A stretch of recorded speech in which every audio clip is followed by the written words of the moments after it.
Sextou. Sextou, pessoal, sextou. E se sextou é dia de cestas assustadoras aqui no canal Ler Até Amanhecer, eu sou a Joyce Rodrigues e sejam todos muito bem-vindos. Hoje eu vou trazer para vocês uma lenda, na verdade uma lenda que é muito conhecida em Belém do Pará, que já virou assim quase a lenda, uma lenda, mas que é conhecida até fora do Brasil, porque ela já foi imortalizada em livros e diversas pessoas já contaram e recontaram, que é a história da mulher do táxi, ou a história da Josefina Conte. Sim, a mulher do táxi é uma mulher que existiu, ela tem uma história e na verdade a gente nem pode dizer que ela é uma mulher porque ela se foi com 16 anos de idade. Então a gente vai entender por que ela é chamada de mulher do táxi e tem muitas coisas aí, inclusive, que eu fui encontrando, como por exemplo, nós estamos falando de uma pessoa que se transformou em uma lenda, que tem parentes vivos e que hoje também é considerada uma santa popular. Tem muitas pessoas que são devotas e que vão sempre agradecer no dia do aniversário dela, que é no dia 19 de abril, por graças alcançadas. Então, essa história tá boa demais.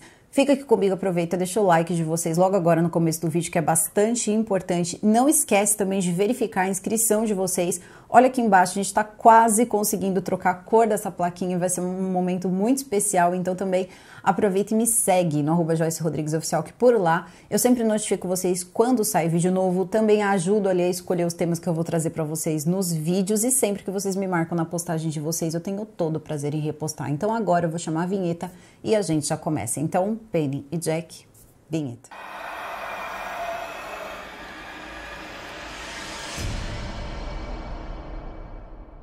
Então a gente vai precisar viajar para Belém do Pará, a gente vai ter que fazer uma viagem no tempo agora para Belém do Pará, ali entre os anos 20 e os anos 30, até porque antes disso Josefina Conte era muito pequena, então não acredito que ela estivesse passeando de carro particular pelas ruas da efervescente Belém do Pará. Por que eu tô falando efervescente Belém do Pará? Eles estavam passando por um período muito bom para os negócios, tinha toda a questão da extração da borracha, então pessoas que tinham empresas, pessoas que estavam já fazendo suas fábricas, estavam fazendo bom uso desse recurso e ganhando muito dinheiro. Inclusive a cidade de Belém do Pará, vocês podem ver aí nas fotos que eu consegui, essas fotos mais antigas, ela tinha assim um estilo meio francês. Nas casas, nas roupas, no comportamento, eles gostavam muito aí dessa cultura francesa e conforme aí as pessoas foram ganhando dinheiro, o lugar foi cada vez mais se modernizando aos moldes franceses. Coisas começaram a chegar em Belém do Pará, como é o caso, por exemplo, dos carros. E assim nasce também mais um elemento dessa lenda, porque tem a ver com táxi, mas o certo, o correto aí não seria nem mesmo táxi, mas sim como era chamado à época, carros de aluguel. Agora nós vamos falar da Josefina, essa moça tão bonita, essa mocinha tão bonita. Falece aos 16 anos de idade, no ano de 1931, como foi o nascimento dela, filha de quem ela era, como foi a vida de Josefina Conte,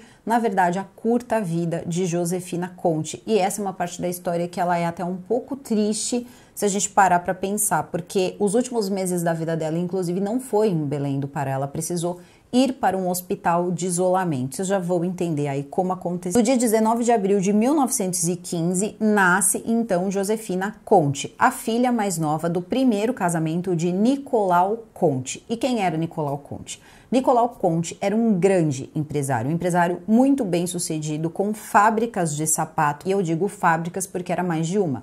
Tinha uma fábrica em Belém do Pará, mas tinha mais duas fábricas, duas outras ou três outras fábricas em outros lugares. Mas essa de Belém do Pará vai ser o centro, porque também vai ser a casa da família. Eles também faziam parte, sim, da alta sociedade. Então não era só uma questão de ter dinheiro, não. Eram pessoas muito importantes, eles também faziam parte de uma, como se fosse assim uma associação ou como se fosse um grupo de italianos que ajudavam italianos que acabavam de chegar no país a se levantar na vida. Então, o Nicolau Conte, ele fazia parte também disso, porque ele era um italiano que tinha vencido bastante na vida e que podia estar nessa posição aí de ajudar essas pessoas que chegavam. Lembrando que isso não deve ser difícil, até porque ele tinha fábricas, né? Logo a gente pode pensar que diversos postos de trabalho ali também estavam abertos, então eu acredito que ele deu emprego para muita gente. E em cima da fábrica de Belém do Pará, que eles tinham em Belém do Pará, ficava a casa da família. Então vocês imaginem essa história que parece que saiu direto de um musical dos anos 30. Uma fábrica produzindo lindos sapatos, mas sapatos muito bonitos mesmo, e na parte de cima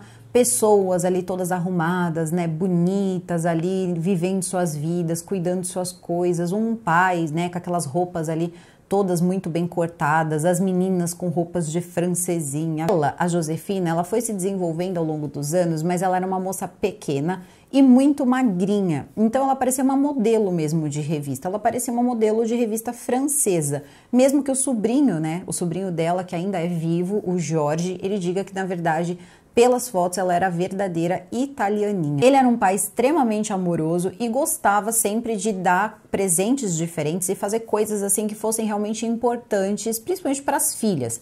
Ela, por exemplo, estudava numa escola, ele também zelava muito pela educação dos filhos dele, então ela estudava. Alguns dos filhos chegaram a estudar em colégios internos e ela estudava muito próximo à casa, em um colégio católico, então ela tinha uma boa formação, ela estava recebendo uma boa formação, então a gente já pensa que ele era uma pessoa ali bem à frente, porque muitas pessoas ainda, né, aí por volta de 1920, 1925, não achava que isso era tão necessário, principalmente para mulheres. Normalmente você recebia uma pessoa na sua casa para dar ali alguma educação ali para as filhas, principalmente, e depois seguia-se a vida. Mas ele gostava muito dos filhos dele, como eu digo para vocês, parece que ele tinha um carinho muito especial pela Josefina.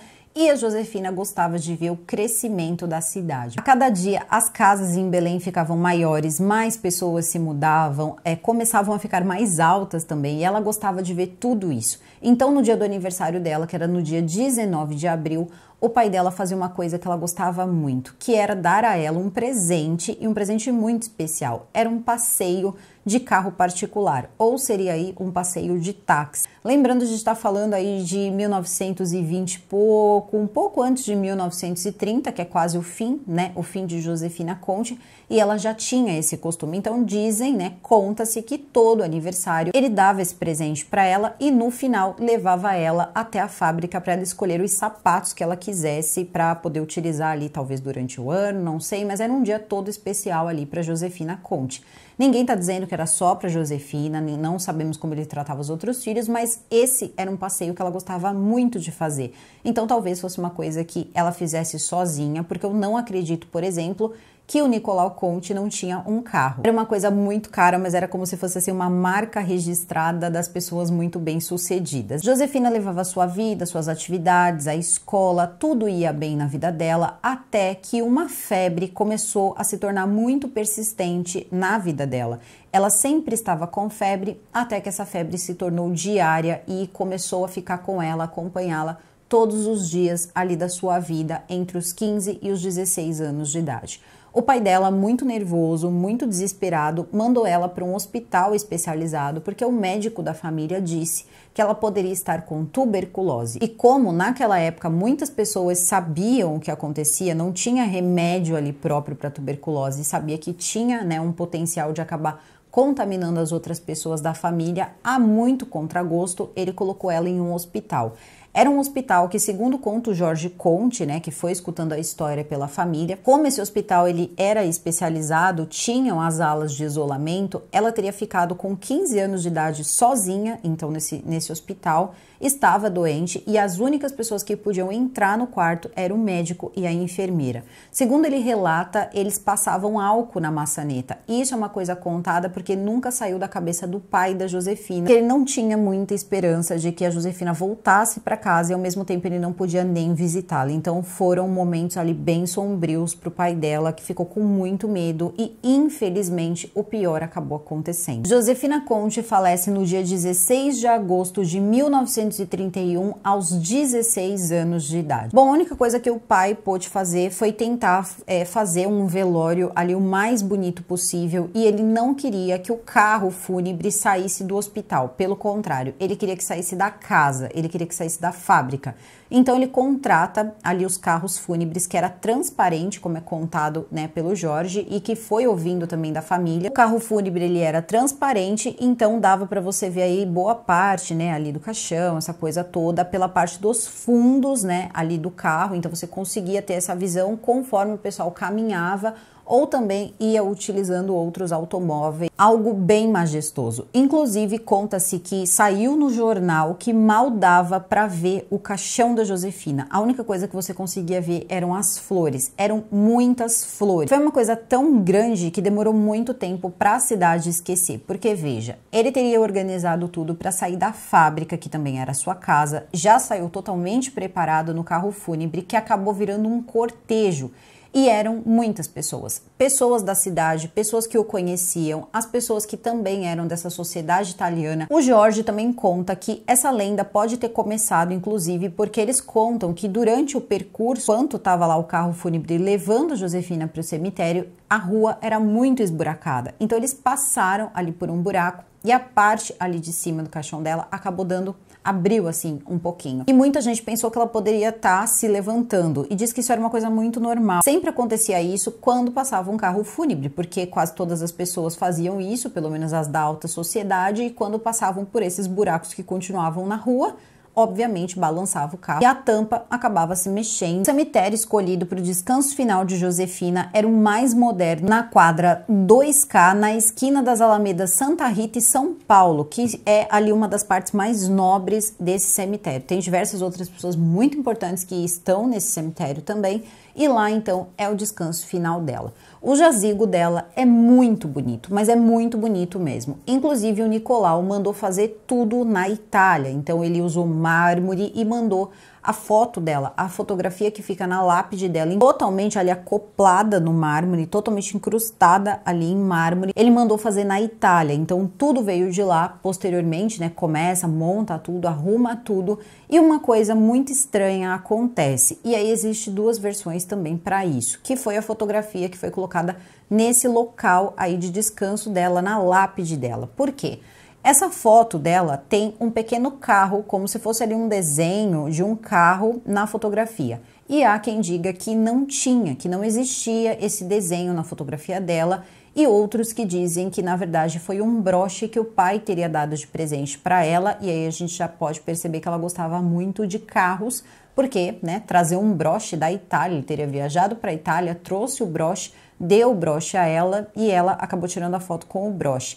Parece que o broche existia, mas ninguém sabe como ele foi parar naquela fotografia, porque parece que inicialmente não tinha esse desenho na fotografia dela. Esse broche, ele faz parte, inclusive, da lenda, porque, mais uma vez, isso teria assustado algumas pessoas que disseram que não tinha, né? Não teria broche. Eu fico pensando, mas a única pessoa que poderia saber se tinha broche ou não era o Nicolau e a família também que mandou a foto para essas pessoas na Itália ali montarem, fazer a moldura. Então não dá para entender muito bem porque as pessoas acharam estranho. Só que também, ao mesmo tempo, se a gente parar para pensar, a lenda que se cria depois disso é sobre taxistas, né? Ou carros de aluguel, depende da época em que ela é contada. E isso estando na foto, parece que existe aí uma certa relação. A questão toda é a seguinte, nada acontece depois disso, a família fica muito triste, fica muito chateada. Depois, inclusive, parece que o Nicolau acaba tendo uma segunda família, eu não sei se ele acabou ficando viúvo, como isso acabou acontecendo, mas ele acaba tendo mais filhos, mais 2 filhos, 2 ou 3 filhos, e os anos ali vão se seguindo. Depois de 5 anos, então, ali em 1936, começa ali um certo burburinho de um taxista. Um taxista teria chegado na casa do seu Nicolau, estaria almoçando com a família e disse o seguinte: bom, eu levei a sua filha do cemitério Santa Isabel até Brasília e nós conversamos, ela disse que era para eu passar aqui para eu receber com o senhor. Ele teria ido, né, aí foi até a fábrica, falaram, olha, ele tá na casa, é só você ir lá. O seu Nicolau, então, olha para outra filha dele e diz, você esteve no cemitério? Ela diz, não. E aí ele dá de cara, isso o taxista, ele dá de cara com as fotos dos integrantes da família que ficavam na parede. Nesse momento ele olha e tinha uma fotografia da Josefina. Ele diz, olha, foi essa aqui, ó, foi essa moça aqui. E nesse momento o Nicolau fica um pouco espantado, o pai dela, porque ele diz o seguinte, ele diz, ela não está mais viva. E aí o homem teria ficado muito sem graça, teria ficado envergonhado com toda essa situação, talvez também assustado, mas ao mesmo tempo também aquele ar de repente eu tô cobrando de uma pessoa que se foi, posso ter me enganado e de repente tô deixando essas pessoas tristes ou em constrangimento, fim. E desse dia em diante as pessoas não paravam de falar sobre esses passeios, tá, da Josefina Conte em todos os dias 19 de abril de todos os anos, porque 19 de abril era a data de aniversário, onde ela recebia esse presente, que era esse passeio de carro particular, que conforme os anos foram se passando, se transformaram em táxi. E as pessoas que contam, né, que falam dessa lenda, que as poucas palavras que ela fala, além, é claro, de dizer para as pessoas ir receber na casa do pai dela, enfim, já nem tá mais aqui, e provavelmente a estrutura toda também nem existe mais, mas parece que ela continua falando. Ela também gosta de acompanhar a evolução, como se uma vez por ano ela recebesse essa permissão do mundo dos mortos para saber como o mundo está evoluindo. E por mais que os taxistas eles tenham muito medo, principalmente no dia 19 de abril, eles dão sempre uma olhadinha quem são os passageiros do seu táxi, porque sempre surge alguém que acabou fazendo essa viagem com a Josefina Conte, mesmo que não deixe o seu nome aparecer, porque claro, se sentem envergonhados ou até mesmo não fizeram esse passeio. Mas hoje a gente vai pensar que eles fizeram, tá? Porque estamos nos Cestas Assustadoras. E sempre acabam tendo uma boa história para contar. O autor Valcir Monteiro, que escreveu um livro chamado Visagens e Assombrações de Belém, teria colocado no seu livro sobre Josefina Conte as diferentes formas de interação dessa fantasma, deste espírito, com o mundo dos vivos, principalmente com os taxistas. Além da conta que ela toma o táxi sempre no cemitério Santa Isabel, mas parece que outros taxistas já chegaram a fazer essa viagem em outros lugares com ela, não necessariamente foi no cemitério Santa Isabel. Talvez isso aí tenha ficado marcado devido ao primeiro homem, e talvez tenha sido até o único, né, que chegou na casa do seu Nicolau, bem ali recente o falecimento de Josefina, queria receber pelo passeio que teria sido feito pela Josefina, que já não estava mais no mundo dos vivos. Então, com o passar do tempo e depois, né, quando o Valcir ele faz o livro em 1972, mais pessoas ficam conhecendo a história, mais pessoas conhecem essa lenda, que é como se fosse a lenda da loira do banheiro. Tem uma história também muito interessante, né, conseguiram aí ir localizando, fazendo esses estudos aí para ver se conseguiam encontrar a origem dessas lendas e também conseguiram encontrar da loira do banheiro. E no caso aqui dessa moça, foi possível localizar muita coisa, muita documentação de nascimento, família importante também, então uma família de médicos, empresários, isso até os dias de hoje. E ela também era filha de um empresário importante, um dono ali de uma fábrica de sapatos, de uma marca de sapatos, então não seria muito difícil conseguir algumas informações da vida dela, pelo menos um pouquinho sobre a vida dela. Bom, existem alguns parentes que dizem que, na verdade, ela não recebia esses passeios de táxi, mas eram outros filhos que recebiam. Não dá pra gente entender por que dizem que isso nunca aconteceu. Dizem também alguns parentes, principalmente do segundo casamento. Eu vou colocar segundo casamento porque eu não sei qual era a situação dessa outra família, mas essas meias irmãs dela, meio irmão dela, costumavam dizer que não, ninguém nunca foi cobrar essas viagens de táxi e tal. Mas segundo Jorge, o sobrinho dela, ele conta que a mãe da irmã da Josefina contava muitas histórias sobre a tia, disse que viu essa lenda nascer, a mãe dele, né? Então ele diz que ela contava que as pessoas começavam a falar da lenda, os motoristas de táxi sempre perguntavam, assim, ficavam comentando uns com os outros quando chegava no dia 19, e não precisa dizer, né, que isso aí devia ficar uma rodinha ali depois conversando sobre quem acabou dando a carona da Josefina Conte. Bom, com o passar do tempo, a lenda foi crescendo, mais e mais pessoas foram conhecendo essa lenda, só que teve uma coisa também que começou a crescer, que foi a fé das pessoas, de repente, no poder que Josefina tinha de operar milagres. Sim, Josefina passou a ser como se fosse uma santa popular, ou seria de fato uma santa popular, porque pessoas alcançam graças, tá? Com Josefina Conte. Inclusive, muitos acham que o Vaticano deveria ter um olhar especial a Josefina Conte. Ela deveria ter ali, de repente, um lugar entre os santos católicos. E o que se conta sobre ela é o seguinte, que ela, de fato, era uma moça que foi embora pura, então tem toda essa questão, né, quando a gente tá falando de igreja católica, vocês lembram quando eu contei que a gente tem a história, né, do santo, um santo católico agora, que saiu a decisão de que, de fato, ele vai se transformar em santo católico, que é o Carlo Acutis. E no caso, Carla Acutis tem outra história, mas acontece que com a Josefina foi o seguinte, as pessoas que argumentam que ela deveria se transformar em uma santa reconhecida pela Igreja Católica, diz que ela teria partido virgem, que ela não tinha se casado e que eles conseguem alcançar graças com ela. Então a quantidade de pessoas que acendem velas é tão grande, mas tão grande que às vezes pega fogo, sim, e os bombeiros precisam ir até lá para poder apagar o fogo. Então, O Jorge, que é essa pessoa que acaba falando, uma aqui das fontes que eu tô usando, ele diz que a única coisa que eles queriam, que a família queria, é que não depredassem, que não estragassem o túmulo dela e que já tá bem estragadinho, já tá bem modificado. Só que também nessa mesma fonte é dito que quem paga a manutenção toda desse túmulo são os fiéis, são as pessoas que são fiéis a ela, que vão até lá para poder receber essas graças, que fica em torno ali essa manutenção de 500 a 600 reais por mês. Então, eles se juntam e acabam pagando. Eles também colocam diversos objetos, dependendo de qual foi o pedido que foi feito por um parente adoecido, uma criança adoecida. Muitas pessoas também acreditam que ela, mais uma vez, protege os taxistas, os motoristas em geral. Então, não sei, de repente ela seria a santa padroeira dos motoristas.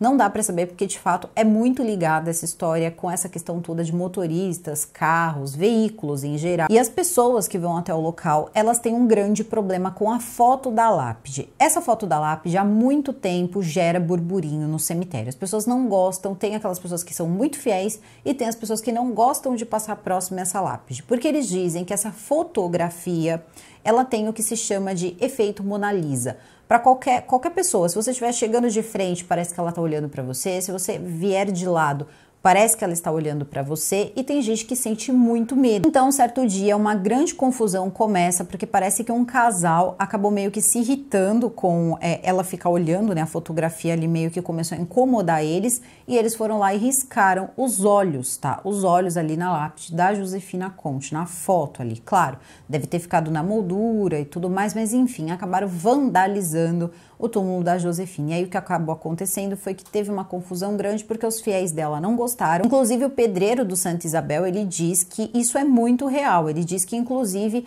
é justamente essa característica da foto dela que gera tanto conforto nas pessoas, porque as pessoas olham para ela e se sentem ali abraçados, se sentem acolhidos. E ele diz que ele sabe porque ele passa diversas vezes ali na frente.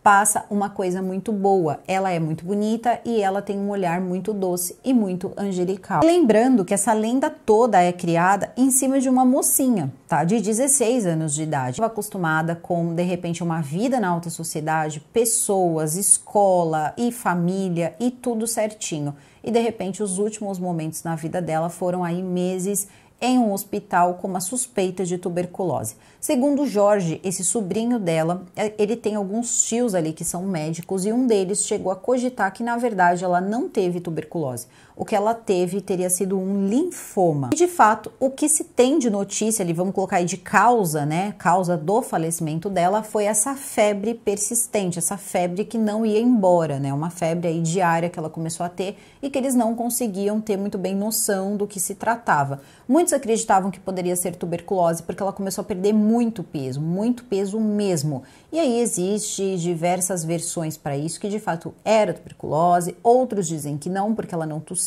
e diversas coisas são contadas, mas de documentação o que consta é essa febre. E depois tem esse relato desse sobrinho dela, do Jorge, que já ouviu o tio falar sobre isso, sobre essa febre. Então, nunca foi utilizada a palavra tuberculose. Então, talvez ela tenha tido esse tratamento, ela ficou isolada, mas não tinha a menor necessidade. Talvez tenha sido uma forma até de muito cuidado, só que ela não consegue sobreviver e não conseguiu nem mesmo se despedir da família dela. E aí a gente fica pensando, né? De repente uma menina que cresceu com tantas coisas boas na vida, tão protegida ali, tão super protegida, de repente ficar sozinha nos momentos finais, no momento em que tá doente, de repente quer a mãe, quer as irmãs, e aí você tá sozinho no hospital, não deve ser coisa muito fácil. E de fato, as únicas pessoas que a viram foi a enfermeira e o médico, porque ninguém mais podia entrar no quarto da Josefina Conte.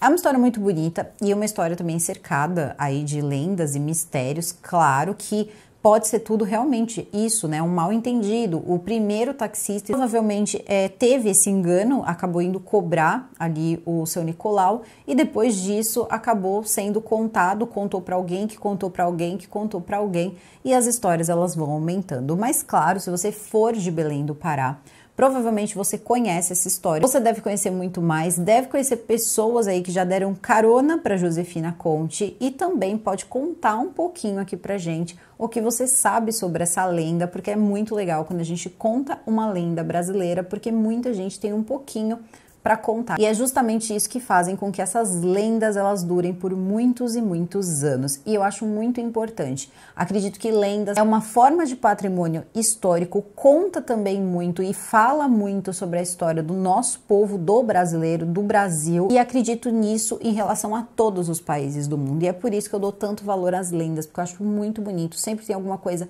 muito incrível por trás e você consegue perceber rapidamente como elas também começam a nascer, né? Como elas podem surgir, de onde elas surgem e a capacidade que existe das pessoas irem replicando essas histórias, porque é assim que as coisas se tornam imortais. Eu gostei bastante, muito bonita essa história, mas muito bonita mesmo. Acho que valeria um filme, e um filme ao estilo Tim Burton mesmo, talvez um filme para um Halloween, quem é que sabe?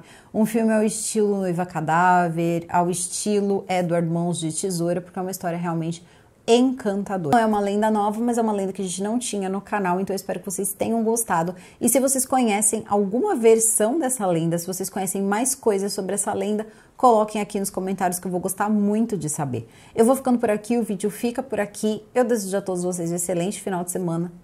Super beijo e até o próximo vídeo.